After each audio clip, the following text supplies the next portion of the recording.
All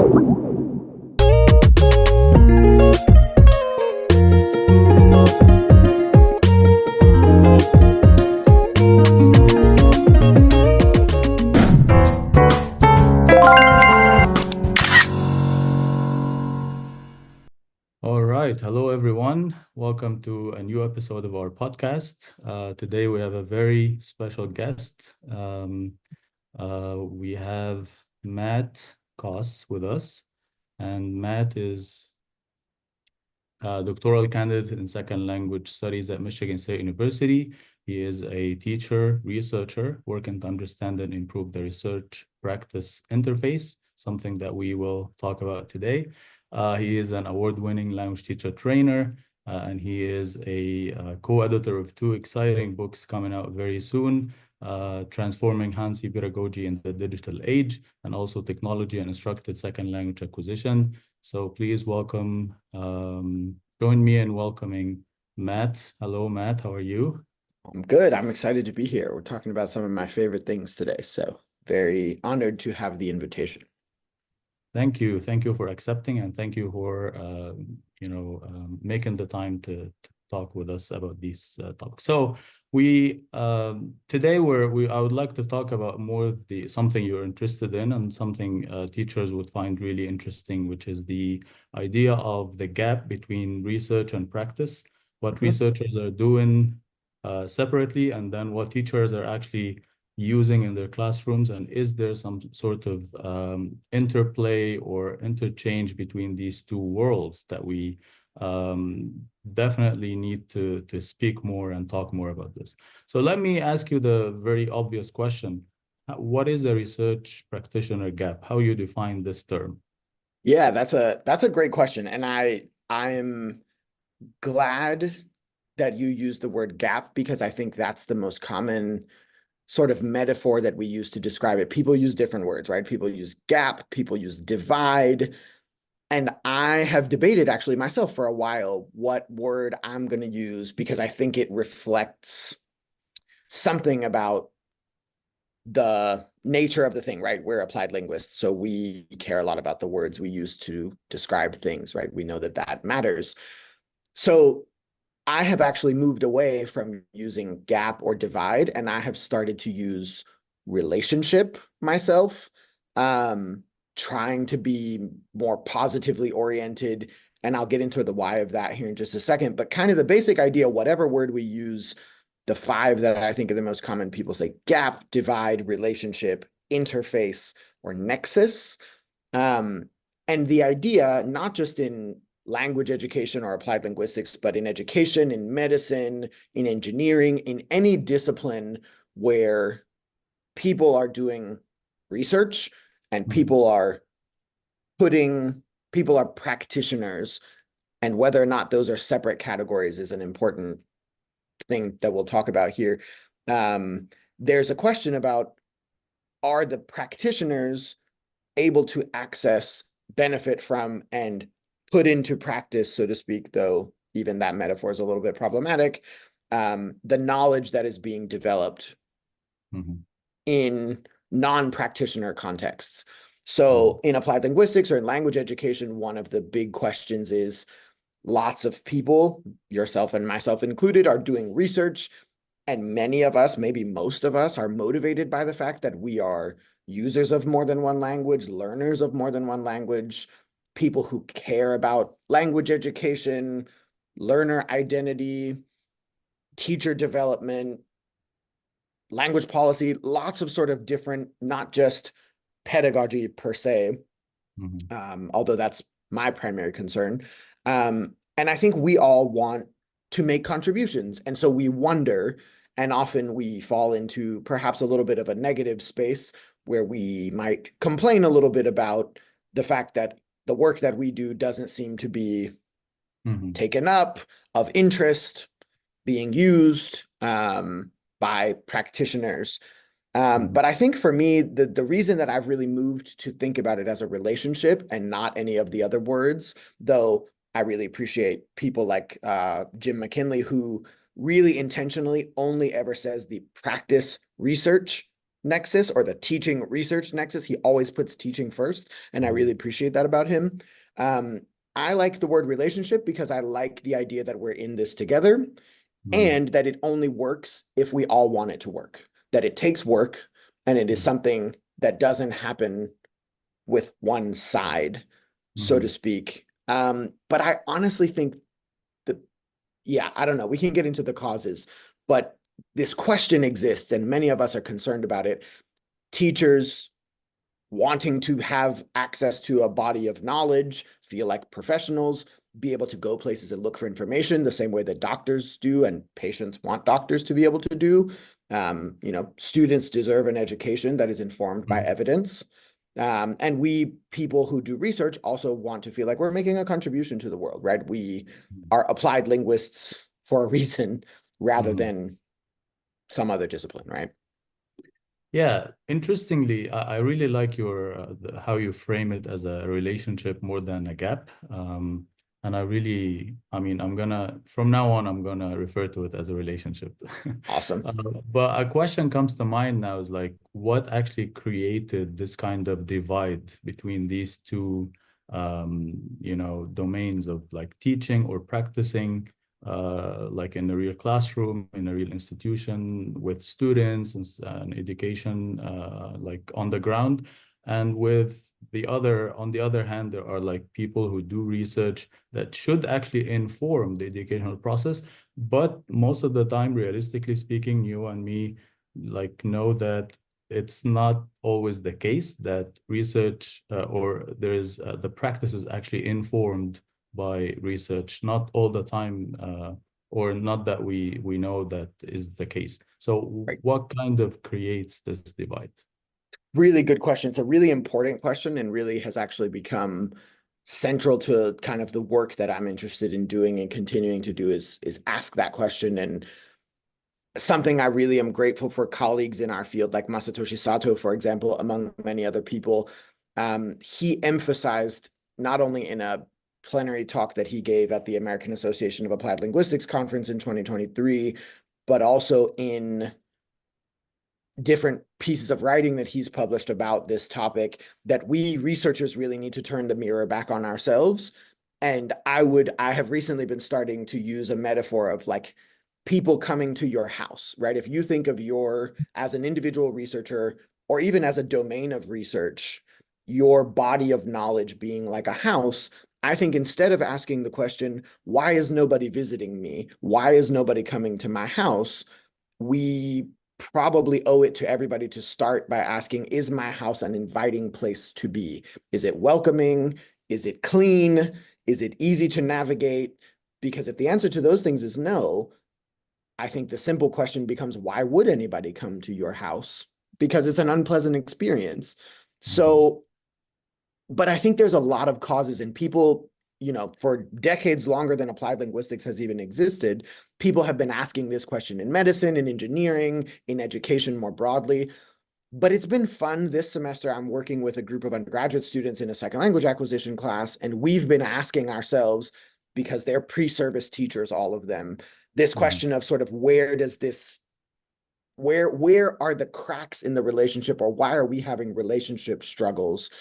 And Mhm. they, in discussion with me and using a new book published by Shanlon and Masatoshi Sato, that's a sort of an SLA textbook for undergraduate students, we've been really thinking about how perhaps a lot of the relationship issues exist maybe because of misunderstanding. So people Mhm. on both sides, so to speak, not being familiar enough with the day-to-day work of the other person. And so Mhm. then being able to, knowing that they themselves are busy, say, well, I'm too busy to do this, but you should do it. So sort of not quite enough taking of responsibility. Um, I think, like you just said, right, we're busy, we're all busy, everybody's busy all the time. So time is certainly a constraint that practicing teachers have, that researchers have, that's like, if we had unlimited time, we would do a lot Mhm. more. But and then also we exist in different incentive structures. And what I mean by that is, in for many researchers, their big, almost single pressure is to publish research, and much of that research is published in the venues that are prioritized by our institutions. And those venues tend to require a certain style of writing. They tend to not be freely available to the public.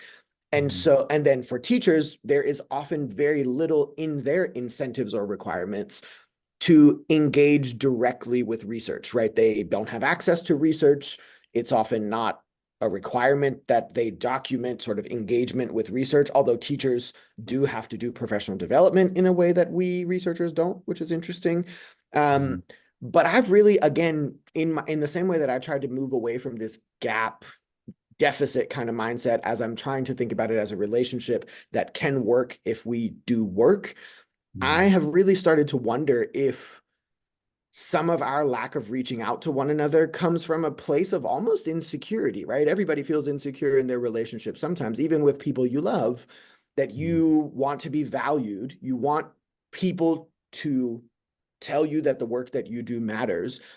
And if you're worried that that might not happen, or you're worried that people might think you're doing something wrong, then maybe you're less likely to, as a researcher, reach out to a teacher to have somebody then say, well, what does that have to do with me? Or as a teacher, to have a researcher who doesn't know you or your students or your context say, you're doing something that I don't think works. So, but again, I even have found myself wondering, and my students, these brilliant undergraduate students, have asked questions like, are teachers and researchers really that different? And Jim McKinley and Heath Rose published this beautiful paper in 2022 in the Modern Language Journal called May I See Your Credentials, Please? And what they basically did is they went and looked at the biographies of a bunch of applied linguists, and they noticed that most applied linguists don't describe their teaching experience in their biographies. And I would bet that the same is true of researchers in education. But then when they surveyed many of these researchers who had been publishing in sort of big journals in English language education and applied linguistics, they found that the overwhelming majority of them had years of teaching experience. And in fact, I think the median number, it was either 11 or 13 years of teaching experience. And some strong proportion of that group were still teachers, are still teachers at present. So even the fundamental premise that sort of teacher and researcher are separate categories, and therefore it is possible or it is normal to belong to one and not the other, is something I think we assume, but not something I'm sure that we know. And I would be willing to bet that nobody, or virtually nobody in education broadly, and in applied linguistics, at least, that's interested in language education, got into this job with no teaching experience or no L2 learning experience.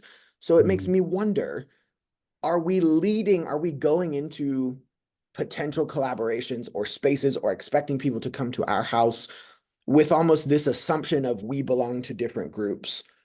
And is that assumption actually true? And what could it look like if we realized that this idea of having a question or an interest or a goal, collecting information about it, thinking about what the information means, making a decision and deciding to share that information somewhere, that cycle is actually something that all teachers and all researchers do.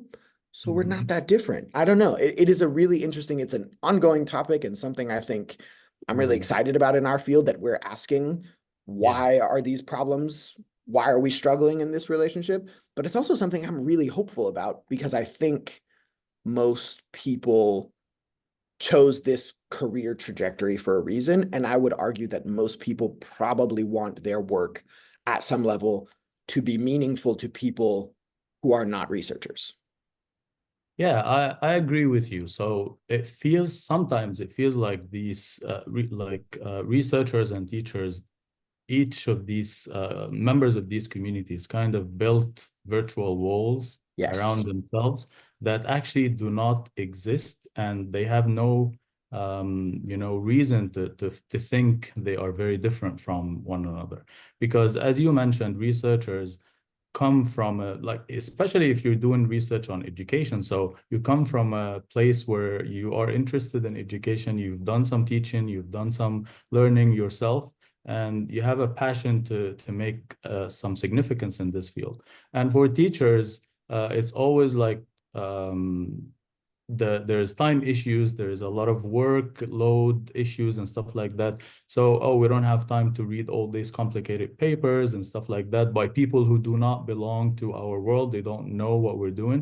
So, but in reality, both worlds are very, very informed by the same principles and by the same passion, which is Right. making a change, contributing to the field of knowledge, and so on. Yes. So Correct. yeah, so I was wondering, there's one point that you mentioned I find it really interesting, is the idea of accessibility, either for teachers to research or even for researchers to the teaching world and the practice world. So maybe something you can tell us more about is how can we make things, make material, make knowledge more accessible to both worlds?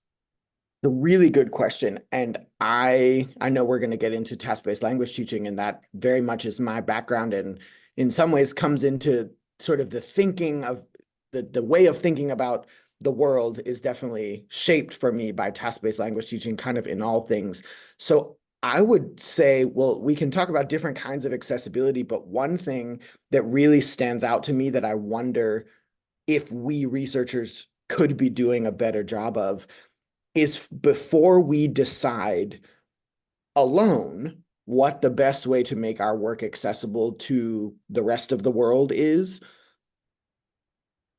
we go out into the world and we ask the communities that we're interested in sharing this work with how it is that they already receive information.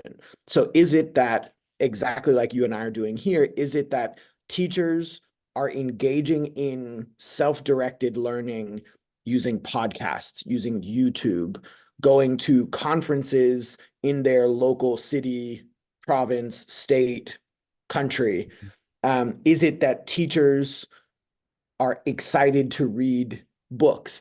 Is it that teachers, if they had either the financial means or if the work was available for free, that they would be excited actually for the experience or the challenge of reading academic journal articles? I think we, again, are making a lot of assumptions about, if we just change this piece of the accessibility, if we make the research open access, which we desperately need and we owe to humanity as researchers to make all of our work freely democratized and available to everyone. But for me, I don't actually think that's the solution necessarily to getting knowledge into the hands of other people who might be interested in it. But that's an assumption. We don't know. We assume teachers don't want to read research. But I also submit to you that many teachers get master's degrees. And in master's degrees, just like the one you did here at Michigan State, the one that I did at the University of Maryland, we did read primary research. So this idea that sort of we know best without asking the very communities, whether they're materials designers, policymakers, teacher educators, community-based heritage learning organizations, Mhm. who might access information differently, for It's me the is quite a problem. it's the ivory tower metaphor again, right? So Exactly. yeah, I think Yes. I don't know if researchers feel like they treat or they look at the other world as the rest of the world as from the ivory tower, or are we on the same level, right? Right. And I think we would benefit so much just by asking that question, in addition to doing some of the brilliant work that we have in our field already. So there's colleagues like Emma Marsden and Marina Kasparovich who published a really interesting survey in 2017 of teachers' research engagement. And what they basically found is that there are 3 accessibility barriers to research for teachers, at least as it relates to languages other than English, Mm. in the UK context in particular. But I would argue with very little hesitation that that generalizes pretty broadly. They called it, conceptual access, being that we researchers write in our very particular researchese, right? We write in this Mm-hmm. very jargon-heavy, convoluted style, which is prioritized by our publication venues. We Mm-hmm. use technical language that normal humans don't use. Then they have physical access, which is the money problem, right? Is that most research is hidden behind paywalls, and all you can get for free is an abstract. And then you have, I can't remember the other type of access that they called it, but you have time being a problem, right? Even if you have the knowledge to read it and the access to the information, so like the beautiful open access journals that we have in our field that we're pushing to have more and more of every day, do you actually have time to read a 10,000 word research article? And the answer is we don't know, but it is a bold assumption that people have that time, or that people, practitioners, being teachers, policymakers, et cetera, would use the limited time they do have to give up something else in order to do that is an interesting question. But what's beautiful in our field is just in the topic of accessibility, can we put the knowledge that we are trying to develop into the hands of people who are not researchers? Mm-hmm. We've got some really nice initiatives. You know, there's OASIS, the Open Accessible Summaries of Research, which are one-page free, Mm-hmm. non-technical summaries of research. We have TESOL graphics, which is infographics about secondary research, so meta-analyses and Mm-hmm. other systematic studies specific to TESOL. We have Multilingual, which is a multi-language hosted at the University of Hawaii, multimodal summaries of research. So you get infographics, videos, podcasts, etc. There's journals like System, which is a huge journal that publishes a ton of research every year, that just recently announced a particular type of publication that has to be co-constructed with practitioners. So I'm Great. quite optimistic that accessibility is something that we care about, and it's something a colleague who you know, Hyunbin Hwang, and I have been working quite a bit on in the pedagogy front specifically. Mm-hmm. But I also just wonder, you know, I had a colleague ask at a colloquium at the American Association of Applied Linguistics this past year, basically asked, you know, I mean, something to the effect of, where do I find teachers? And I said, you know, as respectfully as I possibly can say this, I don't know you and I don't know your context, but in my context, which is the United States, every state in the country, in addition to the District of Columbia, has at least every year one conference of teachers of languages other than English, world language teachers, one conference for TESOL. That's every state. So that's plus DC. That's 51 times Mm-hmm. 2, 102 conferences. And in the world language world, which is where I'm more familiar, we also have yearly regional conferences in the 5 regions of the United States. There's Mm-hmm. also a national conference for all world language teachers, which is ACTFL. And there's also national conferences for every language, along with, for example, Nickel Tickle, as you well know, for less commonly taught languages. And teachers are readily there in all of these places. So I find myself wondering, right? I'm sitting here at Michigan State University, 7 minutes driving distance from the yearly location of our state conference of world language teachers. And I find myself wondering year after year, if we want to be in a relationship with teachers, we researchers in our university buildings, why do we not go to the teacher conference in our backyard? Why are we still waiting for them to come to our house? You know? I agree. Yeah, I agree. And if we look beyond the United States context, there are teaching conferences all over the world. I think every country has a TESOL, like Right? Nile TESOL in Egypt. There is Turkey TESOL. There is TESOL everywhere. Yes, However, we can argue all day about how accessible TESOL conferences are because they have absolutely. very high very high registration fees and stuff like that. So even for teachers, you need to find some sort of support to Right? attend these conferences. But there are possible venues where we can meet and have a discussion, have a dialogue about how things are going, what's Right? your work on, and let's talk. Let's just create this conversation, this ongoing conversation between one another. And I think that's where it starts, right? I think it is as simple as having a single conversation with a single person in the other group Mhm. to develop perhaps a little bit, or to be reminded of the need for empathy, to realize, if you've never been an academic, you might not know what the work-life balance and the life pressure and the work incentives are. If you have not been a teacher, for example, I've never taught TESOL. That's not an experience that I have in the United States or outside of the United States. So I don't know exactly the day in and day out of an ESL teacher or somebody Mhm. working in a community TESOL program. Mhm. So I think it would be really awesome to just sit down with people like the people working in the Refugee Development Center here in Lansing, just to know a little bit more about what they do.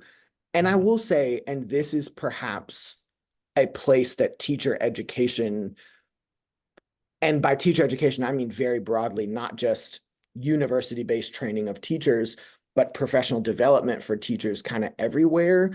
I think we could do a better job with this, and it's something that's been on my mind a lot recently, is to help people, everybody, teachers and researchers and teacher researchers, people who are both like you and I are, um, have a little bit better expectations, or more clear, defined expectations for what is realistic to expect from research, in the sense that we need research. We as a world, we need theoretical research. We need to be thinking about how we conceptualize things, whether or not our ideas about how and why things happen make sense, and to be refining those ideas.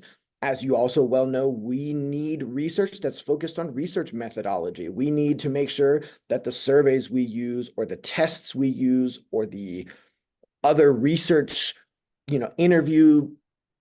interview practices that researchers engage in are ethical, are going to generate data that we can trust. Mhm. And those two kinds of research thinking about theory and research thinking about method, are Mhm. perhaps not that immediately relevant for non-researchers. But if you think of it like a vegetable garden, the idea being, in a vegetable garden, sure, there's vegetables that you want to eat, and there's some vegetables that are maybe not quite ready to eat.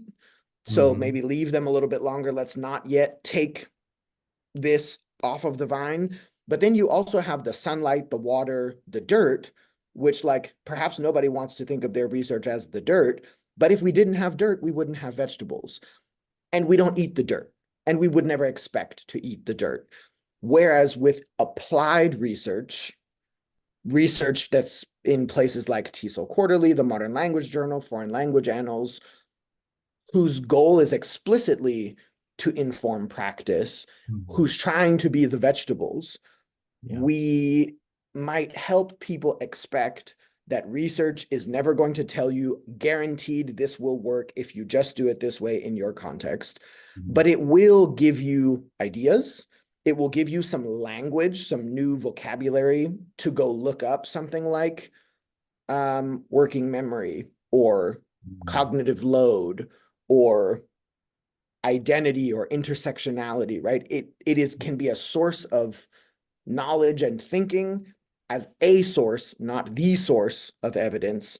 But that's only one category of research. And I Mhm. think Mhm. if we were all a little more transparent about what the different kinds of research are, and what we might expect from them, and who the audience of these different types of Mhm. research is, we might people's expectations might not start in unrealistic places, and then our relationship might be less of a struggle. And also, one final thing on this idea, we need specialization. I really truly believe you can't be a full-time teacher and a full-time academic, right? Like that, unless you're going to work 90 hours a week, which I don't recommend. It is not a bad thing for us as a whole field, for us as people who care about, let's call it language education, to have people who specialize in doing the day in and day out work in a classroom, and people who specialize in theory and or method and or applied research. Mhm. That's a good thing.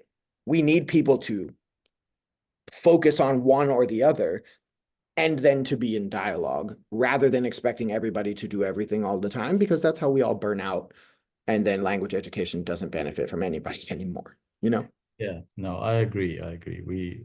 Specialization is important, but we also need this conversation, this dialogue between the two domains Right. of teaching and research. Speaking of um, how we can make our research relevant to practitioners or teachers, there is one very popular method nowadays, or recently, or for a couple of decades, actually, which is called TBLT.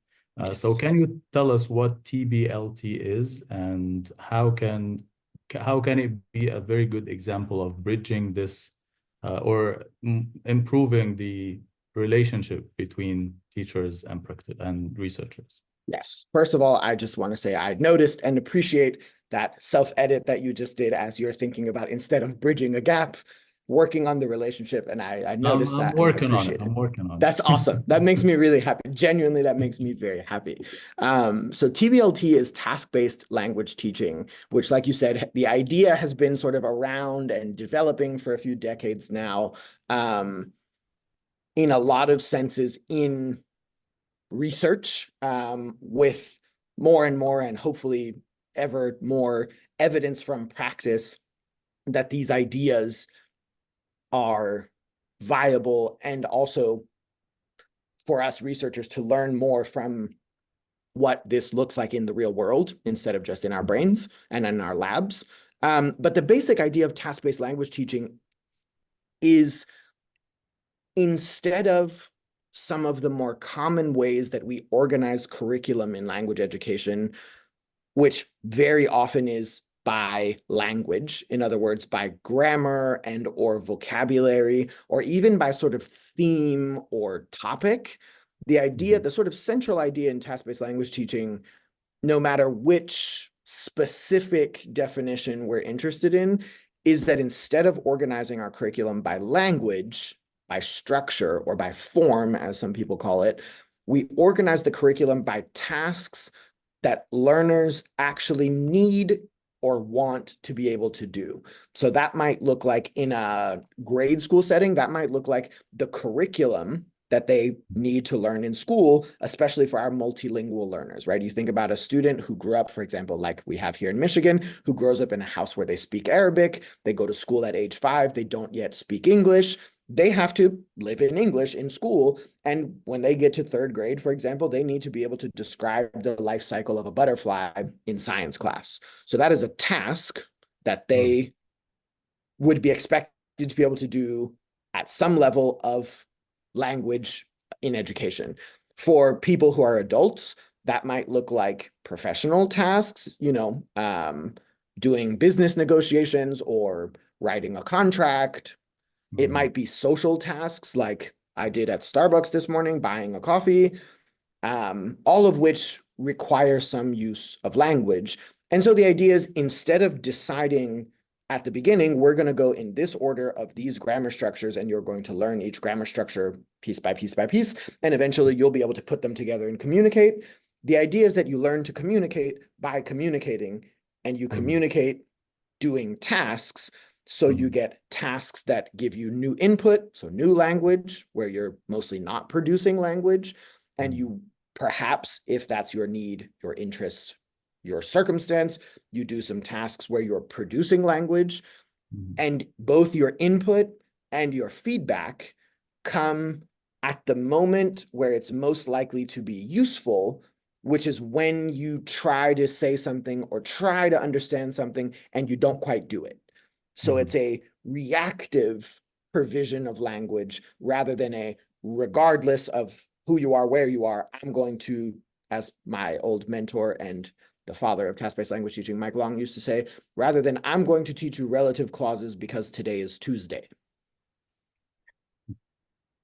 Yeah, so um, what I really love about TBLT, or task-based language teaching, is the idea of highlighting or putting more focus on tasks with a capital T. In the field, Yes. they call them tasks with capital T, which are real-world tasks. Like, for example, some immigrants in the US. So let's teach them what to do if they got pulled over by the police. Right, Let's give them the vocabulary they would need, the steps of the process, and let's get some practice out of it. And at the end of the day, it's still language.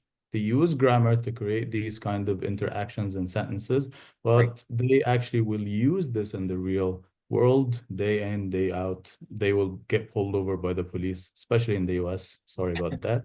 Right.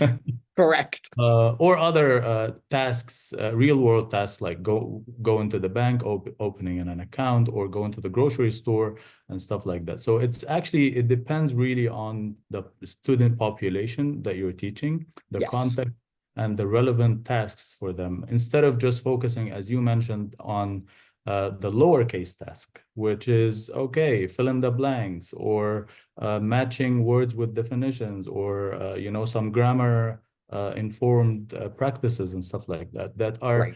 they have no immediate value or relevance to students outside of the walls of the classroom, Correct. right? That's precisely it. That was very well put. Yep, exactly.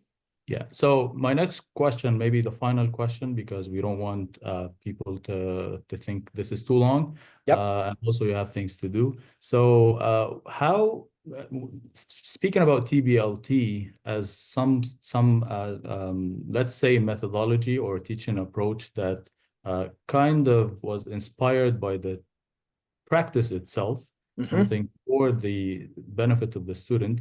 And there was a lot of research on TBLT. So this is a living example of how the two worlds meet, the teaching and the research. But let's talk about the teacher training in TBLT. Sure. What role can this training play in creating more interaction between research and practice? Yeah, I think teacher education really is the crux of the matter, not only for task-based language teaching, but for catalyzing any kind of change in pedagogy for any practitioner. My interest happens to be in TBLT, and there are some colleagues doing some truly fantastic work in the task-based teacher education space.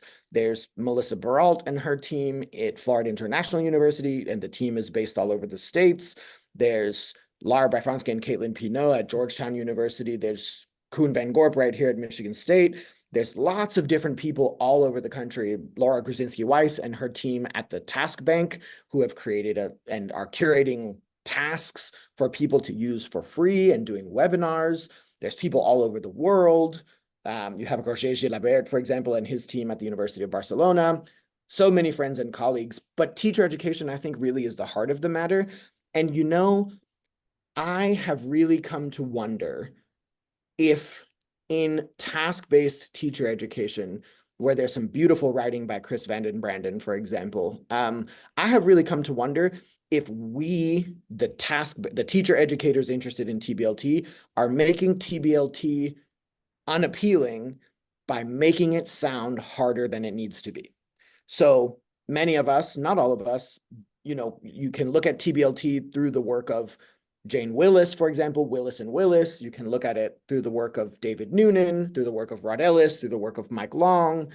But I think often in teacher education, instead of starting with what needs do you, the teacher, have in your classroom?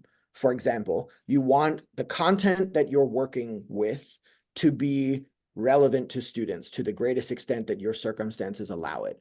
You want students to feel successful and to feel like what they're learning is meaningful, is something they can do well, and is something, like you said, right, that when they leave the four walls of the classroom, they're not wondering, what did I even learn today? Why did I learn that?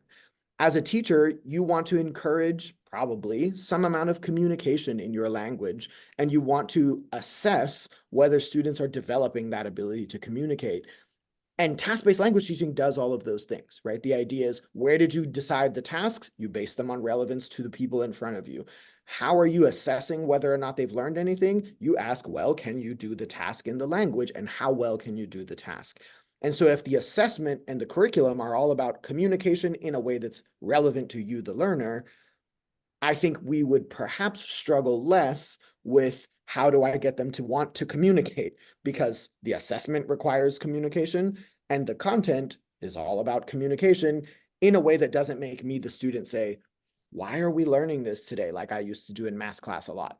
So I think as teacher educators, really our task, pun intended, I suppose, is to get our teachers, whether we're working with pre-service teachers or teachers who are thinking about changing their practice, is first to start with, where's your point of frustration, or what is something you're thinking about wanting to make sure happens in your practice? Is it relevance? Is it communication? Is it assessment? Is it feedback? Is it how do I do input? Is it how do I scaffold output? TBLT has an answer for all of those things. But I think we often in teacher education, we overwhelm people with so much information that we create what I've started to call Mount TBLT, right? We make it this giant mountain that while you admire the beauty of the mountain, you think, I can never climb that. I'm not going to do that. That looks like a lot of work. And what we're basically doing conceptually is we're almost doing the very thing that task-based language teaching fundamentally rebelled against, which is I'm going to thoroughly teach you all of this grammar, whether you're ready for it or not, and then one day you'll be able to be successful. So I think teacher education for TBLT, I think teacher education is the crux for taking what we think and know from research on TBLT out into the world and benefiting language education. But I think we as teacher educators have to be really careful how we present it so that we're not getting exactly the opposite of our goal, which is that people leave the teacher education thinking TBLT sounds great. I'm never going to do that. Yeah, I totally agree with you. And we go back to the same point probably that we started with, which is accessibility of knowledge. We need to That's make right. this knowledge that we're working on for so many hours and years and with some people spend their entire life on, and it's natural it gets more complicated, it gets deeper, it gets more interconnected. That's natural in research, but we need to make this knowledge more accessible to people who are not academics or not interested in this with the same passion into the same thing that we're interested in. Right. So the conversation, of course, can continue on this topic for so long, Yes. but I'm respectful of your time, and I would like to end here.